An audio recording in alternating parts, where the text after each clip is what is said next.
the 2-0. Turned in the air to right field. Going back of Gonzalez out the wall. Goodbye. 3-0 in game 5. Hello, everybody, and welcome to episode 3 of M&A Sports Talk. I'm Matthew Kaufman. That's Aiden Roman. A whole lot to talk about today, including some smaller trade deals at the end of the trade deadline with just under a month to go before pitchers and catchers head out to spring training. We're looking at the Yankees and the Mets, of course. Adam Duvall signing a one-year deal with the Red Sox. And then, of course, the NFL playoffs.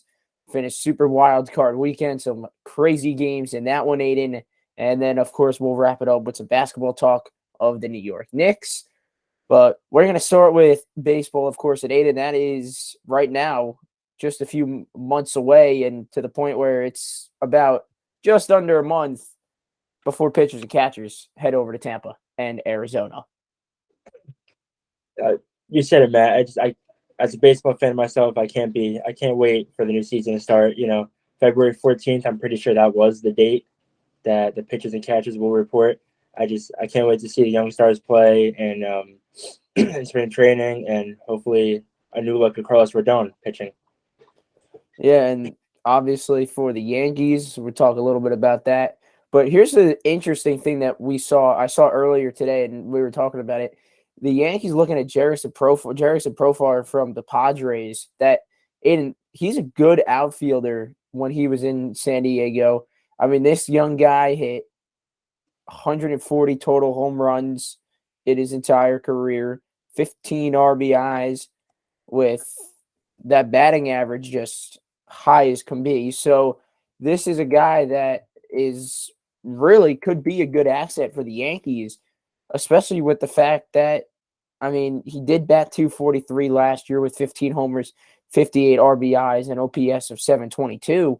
But at the same time, this is an outfielder for the Yankees that you're not sure what Aaron Hicks is going to be like this year.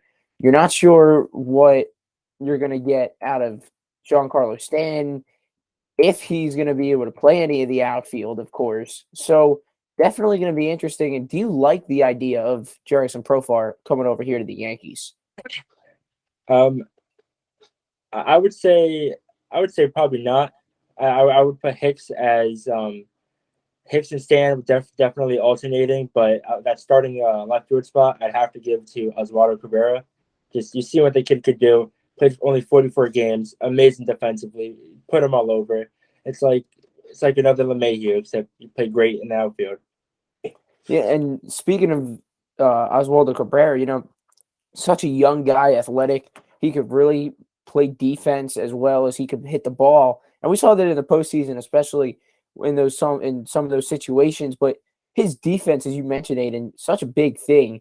And with these guys in the farm system for the Yankees, guys like Anthony Volpe, Jason Dominguez, Austin Wells, who hopefully will come up soon, these are young guys that, do you go give a bigger contract to a guy like Profar, or are you going to wait a little while for a guy like maybe Jason Dominguez could come up? Keep Oswaldo Cabrera in the outfield, keep him in the lineup. He's a switch hitter for the Yankees, so that gives him a bat from both the left and right side. So I definitely agree with that. Now, if as well for the Yankees, you also want to have a permanent outfielder, which obviously you have Harrison Bader in center field. You'd have Judge in right. So, to your opinion here, who are you going with in left field opening day? Are you putting Aaron Hicks out there in left field and having Giancarlo Stanton DH? Or do you have Stanton in the outfield in left opening day and have another DH? 100%. I am throwing Oswaldo Cabrera in there. It's probably a toss-up between Oswaldo and Stanton. I don't have any trust in Hicks after what we've seen last year and the last couple of years, actually. We thought he'd be getting better. It's once the injuries start happening, there's no looking forward to Hicks. Yeah, and with this Yankee organization, obviously they definitely got a bunch of veterans in their lineup. You got Judge, Rizzo in that lineup as well. But for the Yankees, I mean, you look at things and it's an outfield that just seems that there's always injuries. And in any sport, there's always going to be injuries, Aiden. And that's the biggest part of things for the Yankees, is that they have been the injury machine, unfortunately, you could say. for recent years, and that's just not one where the Yankees want to be. But at the same time, you've had the next man up mentality, as we heard Aaron Boone say numerous times, and really a lot of the coaches mentioning it now. But do you think that this Yankee team, if healthy, they're 100% healthy, even if they're not 100% healthy, and they're more on the healthier side of things, with Oswaldo Cabrera being in left field, does that bring up Anthony Volpe a little quicker to play shortstop? Because Cabrera technically is a shortstop and a third baseman for the Yankees. So by putting him out there, does that give Volpe a chance to come up a little quicker? I would say almost 100%. With the trades of Glaber, a lot of trade interest and rumors spreading around Gleyber Torres. If Glaber does in fact get traded, I would shift Oswald Peraza over to second base and call up Anthony Volpe just to get that young core. That may 3 young studs where you already have called up. But if we end up throwing, if Glaber doesn't get traded and we end up throwing Oswaldo Cabrera to shortstop, I would say it would be time to call up Jason Dominguez. Yeah, and that's such a big question too, with who's going to play where. I mean, obviously we have a few months until opening day. Spring training is around the corner for every team, and that's really the opportunity. All right, what are we going to get out of these young guys? What are we going to see? But another big question for the Yankees has been who's going to play third base, and it could be Josh Donaldson, who was their starting third baseman last year on opening day against the Red Sox, hit a walk-off hit against Boston in the opener. But you have a guy like LeMahieu. If, let's say, Gleyber Torres stays with the Yankees this year, you got to have LeMahieu in your lineup. When he's healthy, look out. He is a dangerous hitter at the plate. He could go anywhere in the field, and he does have power. So he's a guy, in my opinion, Aiden, that you have to have in the lineup if you're the Yankees and DJ LeMahieu. So do you put Donaldson out there in third base, or do you put LeMahieu? What's your opinion? I'd have to agree with you.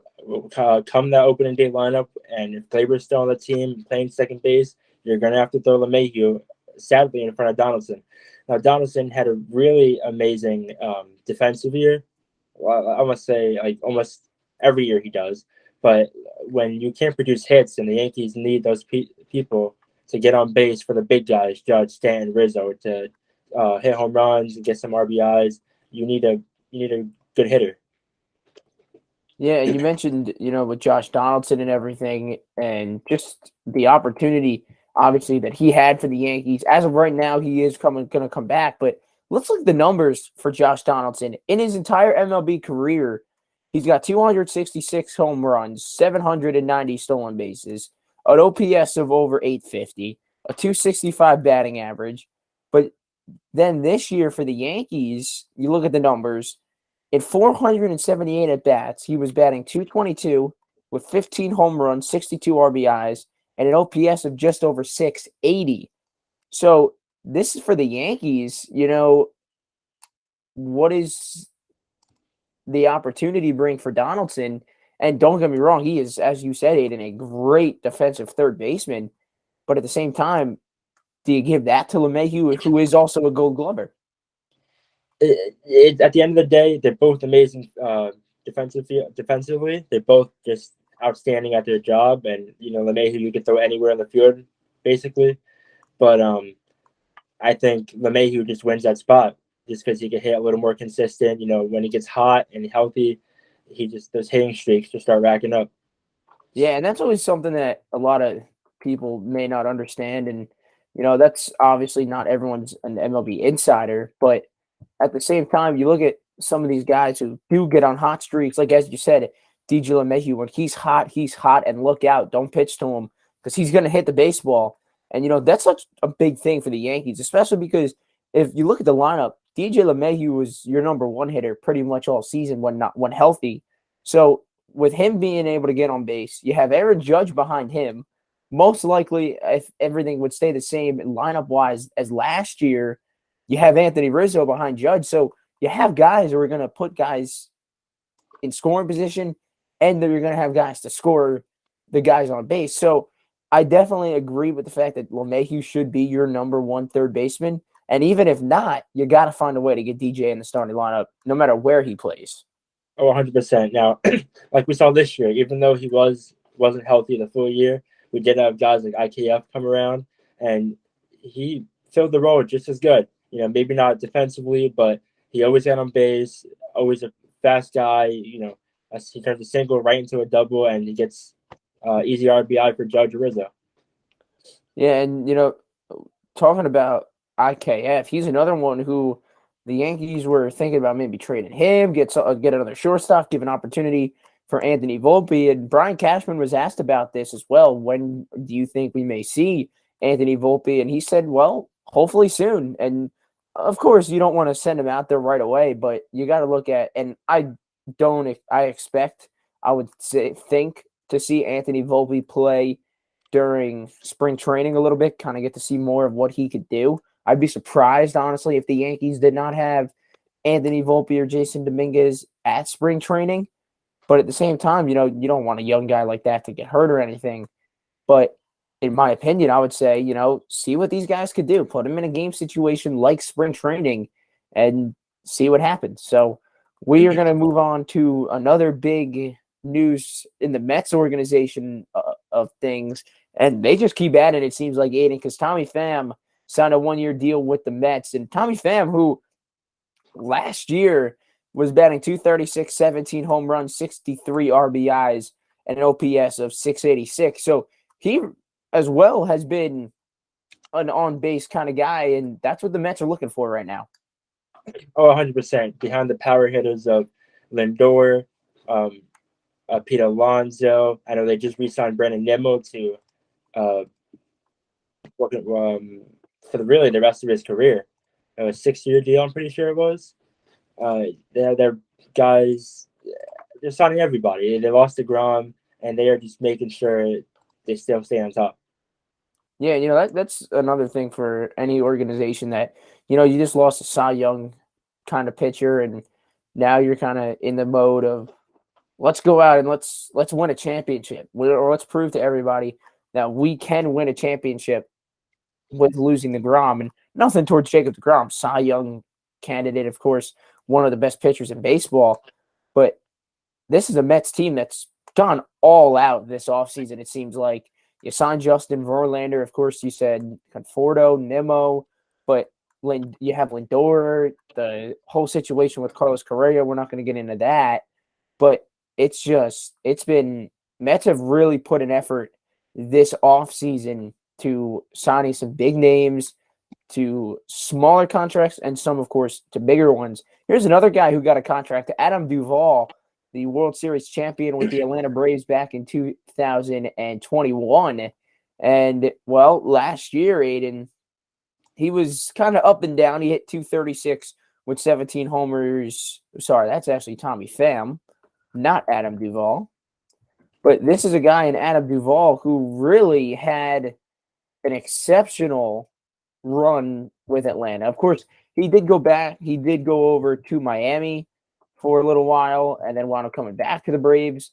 That's a whole nother scenario. But it was a little bit of a struggle this year for Adam Duvall, batting in 287 at bats. He batted .213, 12 home runs, 36 RBIs. So for the Braves, you're losing a guy who was really good for you during the postseason, hit a grand slam, of course, against the Astros back in the 2021 World Series.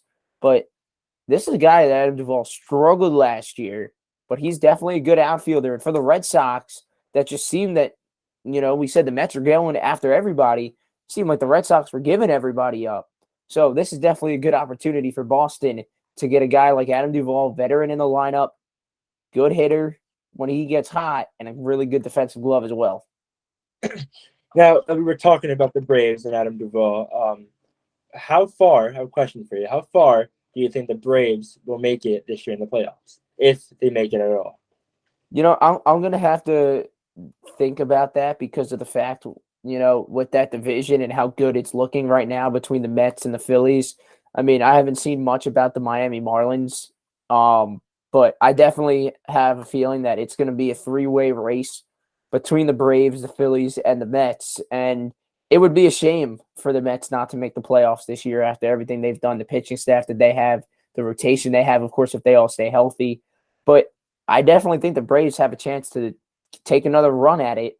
And it would really be, I feel like it's going to be between them and the Phillies, just like last year. You probably wouldn't be wrong. What an amazing playoff race last year was. Nobody really knew for sure who was going to win. Sadly, the Astros ended up taking it, but what an amazing playoff last year was. The intense last 4 games by the Mets and the Atlanta Braves, that for basically the fight for the number 1 seed, and the Braves ended up coming out on top. Yeah, and that's of course with Adam Duvall and him leaving the Braves now. I mean, he was not playing every day, of course, in Atlanta. Is he going to play every day in Boston? That's always a good question. We're not really sure what the plan is. They haven't made much of an announcement yet. Of course, just recently signing Duvall. But we're going to get into more baseball next week on episode 4. Coming up next, we got the divisional round of the NFL playoffs. And when we say it was a super wild card weekend, man, was it super for a few of these teams, like the Jaguars and the Giants. They got some big matchups on Saturday. And then, of course, the Bengals taking it down to the wire with the Ravens. And the Cowboys taking over Tom Brady and the Buccaneers to knock the Bucs out of the playoffs. That's all coming up right after this on M&A Sports Talk. Well, welcome back to M&A Sports Talk. I'm Matthew Kaufman. That's Aiden Roman. Just got finished up talking about the baseball side of things. Adam Duvall signing a 1-year deal with the Red Sox. Tommy Pham signing a 1-year deal with the Mets.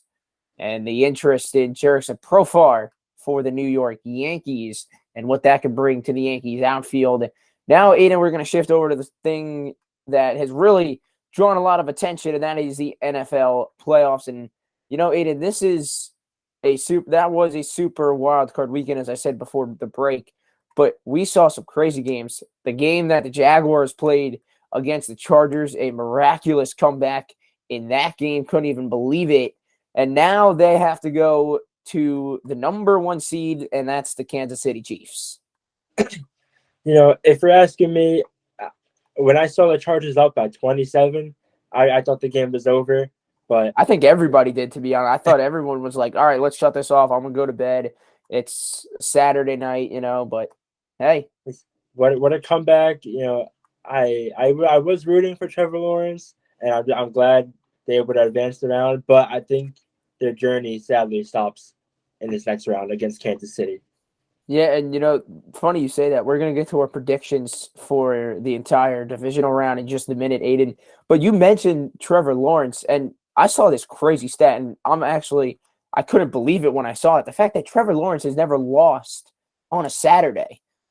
Now, funny enough, of course, this game that they're going to play the Kansas City Chiefs is going to be Saturday, January 21st, which is this coming Saturday at 4:30 Eastern Time. That's over on NBC, Peacock, and NFL Plus. But this is a Jaguars team that came back from 27 down. Now, obviously, it seemed like the Chargers had the advantage 100% in that game, leading by 27. I mean, Trevor Lawrence in the first quarter with those interceptions. The first half, really, Asante Samuel having 3 interceptions for the Chargers and still not able to come out with a win. 5 turnovers in that game and still wasn't able to pull it out. So definitely some interesting things there. But then you look at the Kansas City Chiefs side of things, and this is something I've always wondered, and I've talked about this before, Aiden, and I've said it with my friends, my family, everybody. Does it help having the week off, or would you rather play that week before you have a bye week? Like Kansas City had the bye week last weekend, but does it benefit them? Does it not benefit them? What are your thoughts on this bye week and for the number 1 seed? 100%. I think it really does not benefit them. They don't get that thrill. They don't get the energy like the Jacksonville Jaguars. They just came back down 27 to advance and play the Chiefs. I think they have all the momentum going into Kansas right now. Now, can Kansas shut it down early? I guess we'll have to find out and see. Yeah, and it's as you said, this is a team that comes off a 27-0, but could have been a loss, and they win it 31-30 on a winning field goal by Patterson. But, this is a Kansas City team that it's been good.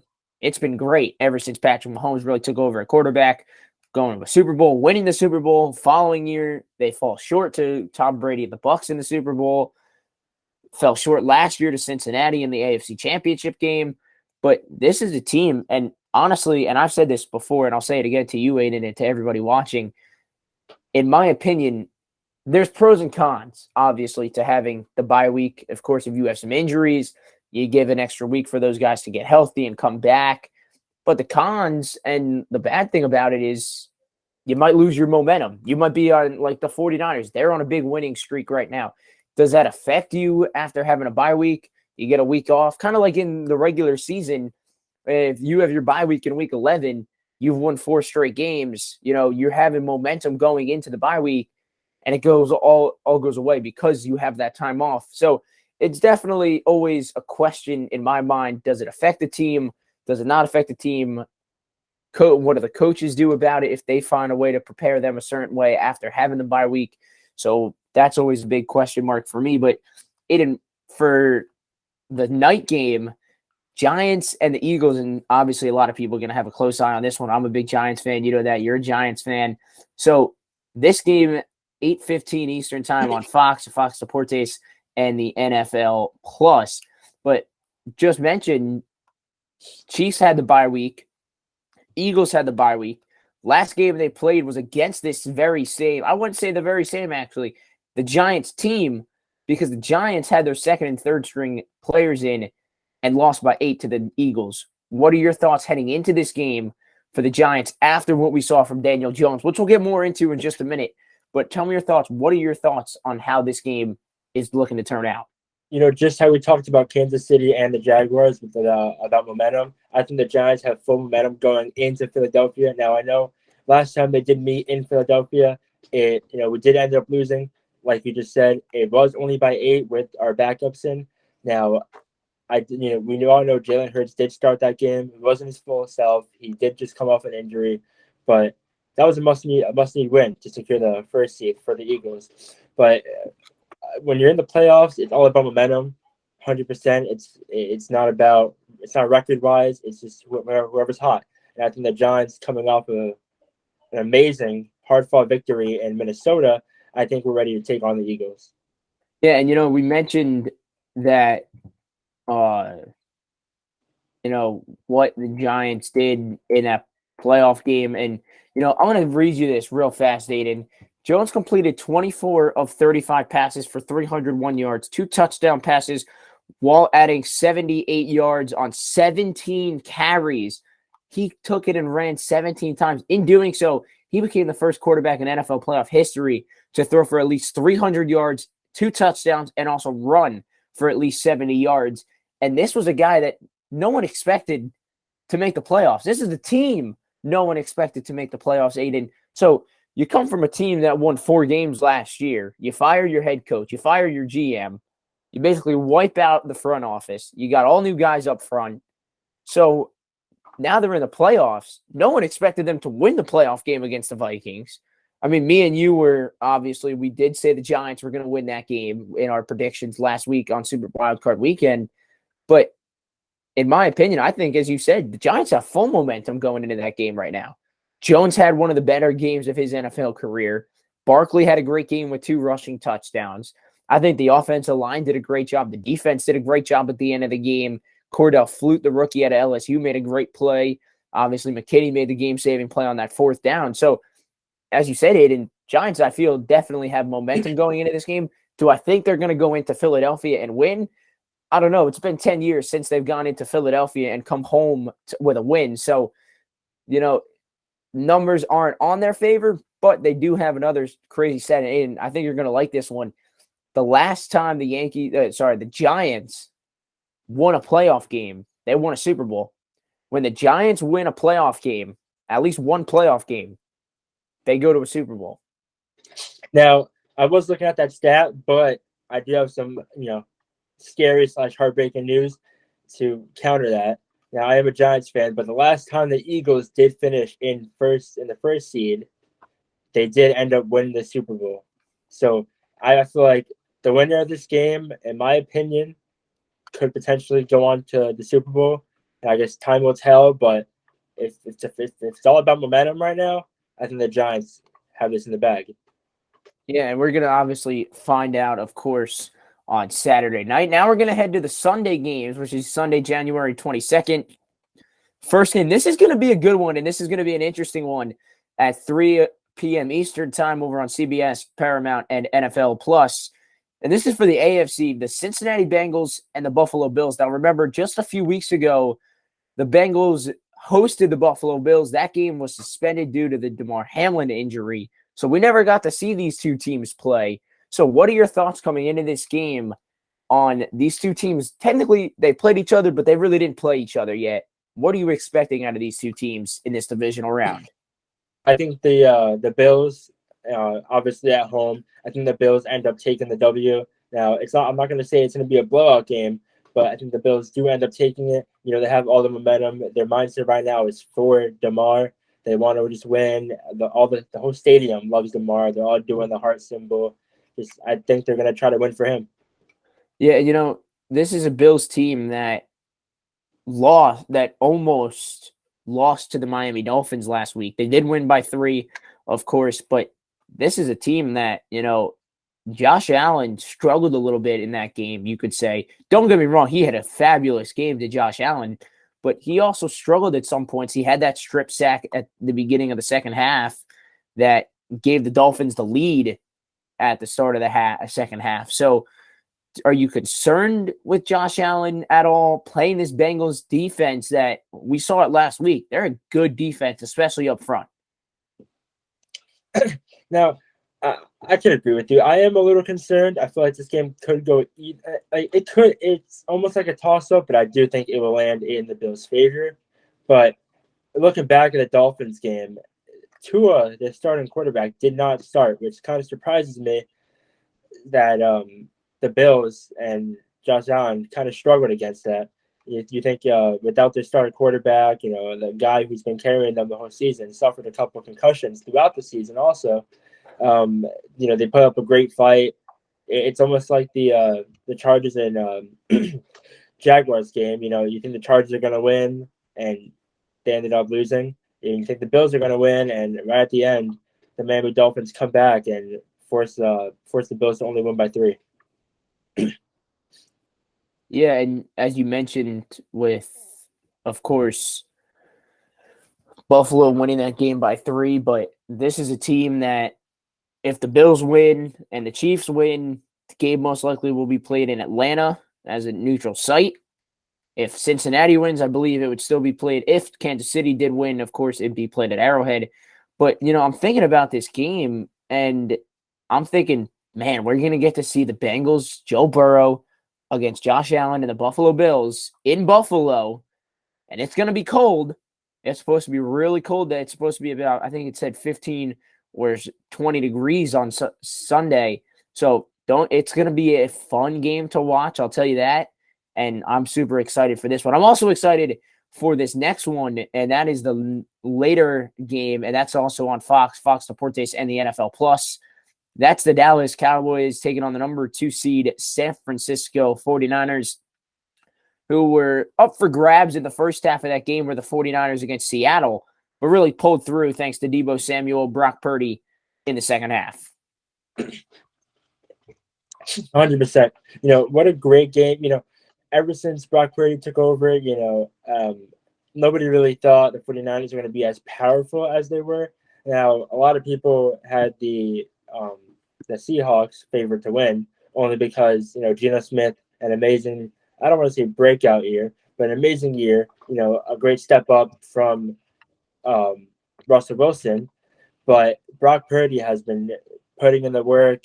You know, when he got drafted, nobody really put mind to him. Almost the last pick in the draft, and here he is scoring 41 points in his first playoff game and just being an absolute stud. Yeah, so it's definitely going to be interesting with that game because you have a guy like Dak Prescott coming off a great game, obviously, not to mention the 4 missed field goals. Oh, sorry, I mentioned it. But, you know, Prescott played exceptionally well. and that defense was coming after Brady all night. So definitely a well-earned victory for Dallas. And now you're going into San Francisco. You're going into a 49ers team that just seems like they haven't lost, even with Brock Purdy at quarterback. I mean, Mr. Irrelevant, who so quickly, as we've heard plenty of times now, have become Mr. Relevant for the 49ers. So that's definitely going to be an interesting and a fun game to watch, and that's going to be on Fox. And I can't wait for that. I can't wait for this entire playoff picture. This is shaping out to be an extremely, extremely interesting playoff. Of course, this week we got the NFC Divisional playoffs, and then next week we got Championship Sunday for the AFC and NFC winners of the divisional round. Now, one more thing about the NFL before we head over to take our next break in just a little bit. Some names that looking to maybe change things up a little bit, and we're going to start, Aiden, with Derek Carr, who doesn't seem to be too happy, and it seems like the Raiders have moved on from DC. I do feel a little bad for Derek Carr. He has put in work for the team, but everything must come to an end at one point. He's just his magic isn't working as of recent. So they're willing to take the younger guy right now and see what the younger guys can do. Yeah, and obviously if you're Derek Carr and even his receivers, I mean, you look at a guy like Devontae Adams. He came to the Raiders last year, or this offseason, because he wanted to play with Derek Carr. Now with Carr leaving, what is that going to do with Devontae Adams? Is he going to stay in Vegas? Obviously, won't get into that until the offseason of things, but this is such an interesting story with a lot of these quarterbacks. They struggle some places, but they could be the big shot somewhere else, and we've seen that all over the NFL, of course. But now you look at a guy like Aaron Rodgers, who hasn't had anything compared to Derek Carr. Aaron Rodgers seems like he's been great his entire career. He's brought the Packers to the playoffs and everything. Lost Devontae Adams this year, and it just seemed like a roller coaster ride for the Green Bay Packers. And, you put a guy like Rodgers, who's been in the NFL for years now. He's brought his team to the playoffs, as I mentioned multiple times, but he had a pretty much all receiving core of rookies, a rookie receiving core, along with, of course, Allen Lazard. But Allen Lazard flat out said he doesn't think he's going to come back next year. So, I was watching this interview with, I believe it was Pat McAfee, Aiden, and I saw this video on YouTube earlier today, and it was Aaron Rodgers basically flat out telling Pat McAfee, if the Packers are in a rebuild stage, I don't see myself coming back to Green Bay. And if I decide I want to still play football, it looks like I'm going to probably have to go somewhere else.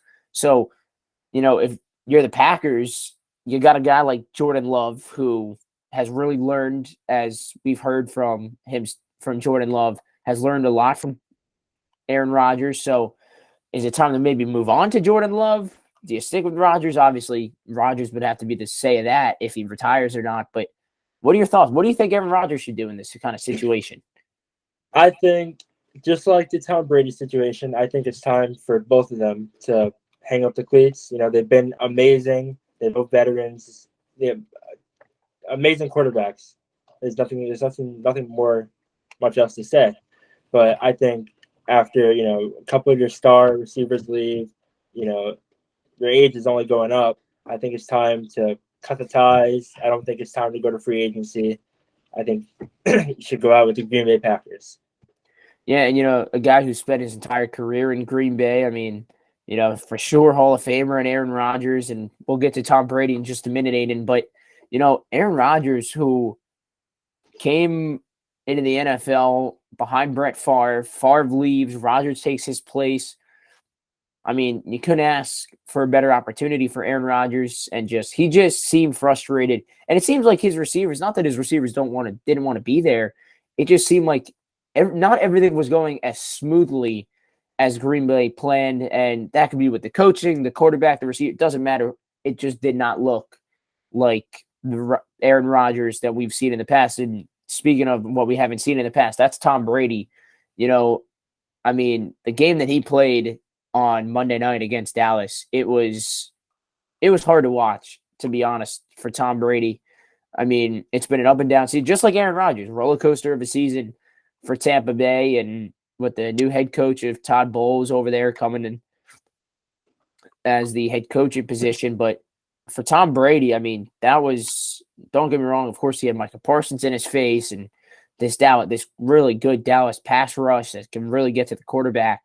But, at some point, you gotta say you quit in a way without saying it. But for Tom Brady, no doubt, for sure, Hall of Famer, maybe even a first ballot Hall of Famer with what the GOAT has done.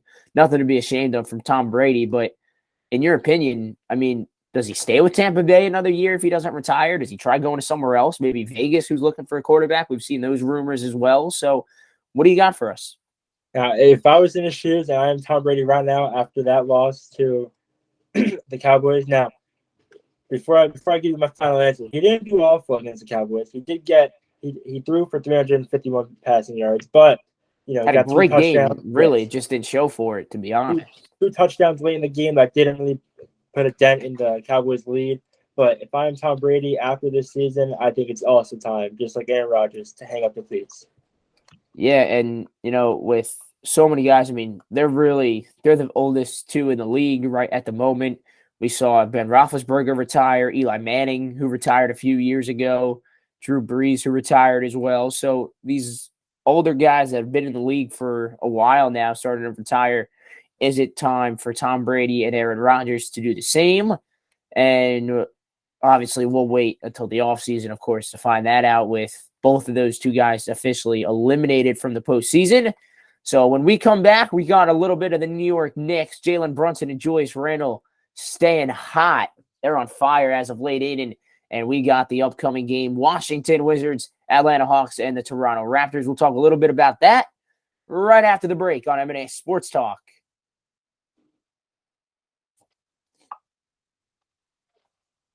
So back here on M&A Sports Talk. Hi, everybody. I'm Matthew Kaufman, and that's Aiden Roman. Aiden, we've had a lot to talk about today. We've talked a little baseball, NFL playoffs, and, of course, now we got the New York Knicks. So you look at this Knicks team, and Aiden, they've had some tough losses over the last few days and the last few games, but Jalen Brunson and Julius Randle, man, I'll tell you that is a special duo, it seems like, here in the 2022-2023 season. Oh, 100%. Well, like we talked about in the last 2 episodes of this podcast, Julius Randle, Jalen Brunson, RJ Barrett, they are the trio that runs the New York Knicks. 100%. Last year, it was just Julius Randle and RJ Barrett. Now, they couldn't get it done, but the third piece, Jalen Brunson, is probably what they were missing, and they are just on fire. They still are in the 6th seed. They could be a little better. Some tough, like you just said, losses as of recently, a couple overtime games. But if I'm the Knicks players right now, I'm happy from where we're at. Yeah, and with the Knicks coming up with this game, they're going to play at 18-26 Washington Wizards team here tonight. Tip off at about 7:30 at the Garden. And the last time these two teams met, it's the last few times, actually, in the last 3 meetings between these two teams back on March 18th of last year, Knicks won 100-97 over the Wizards. On April 8th of 2022, Knicks had a dominating 114-92 win.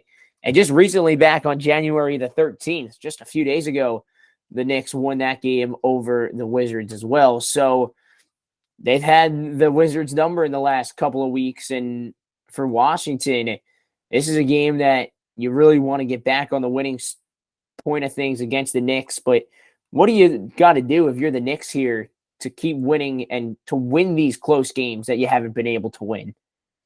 I would say 100% do exactly what we've been doing. I think, me personally, Quickly should get a little bit more time. When we were on that nice hot 8-game streak, we did see a lot of Emmanuel Quickly. Now we're seeing him a little bit less, and it's coming out in the scores. Yeah, and for this Knicks team, of course, you want to see what they can do, and obviously what's going to happen after the season. But you look at this Knicks team, and this is a guy. These are two teams that New York comes in at 25-20, but coming up after that game with the Knicks, they got Atlanta, they got the Hawks, which is going to be a good matchup, obviously, with Jalen Brunson and Julius Randle. You got Trae Young and Collins over there, AJ Griffin, who's been a big part of everything as well. So, that's going to be another really good matchup. And then after that, you got the Toronto Raptors, who seem that they've been on, not, I wouldn't say the best road, but for the Raptors, they're at the bottom of the division right now between the Eastern Conference with Boston, the 76ers, the Nets, the Knicks, and the Raptors. So these are games that really, the Knicks should win between Washington, who's at the bottom in the third place in the Southeast, the Raptors at the bottom of the list over in the Eastern Conference, and then in the Southeast as well, Atlanta Hawks that are in second. So that's really, I think, the toughest matchup between the next three games. And, of course, we got Washington coming up against the Wizards at just a little over half an hour. So, Aiden, I know you want to get to that game and watch that one with the Knicks and the Wizards. That one. We thank you guys so much for watching episode number 3 of M&A Sports Talk. Once again, that's Aiden Roman. I'm Matthew Kaufman saying so long on M&A Sports Talk.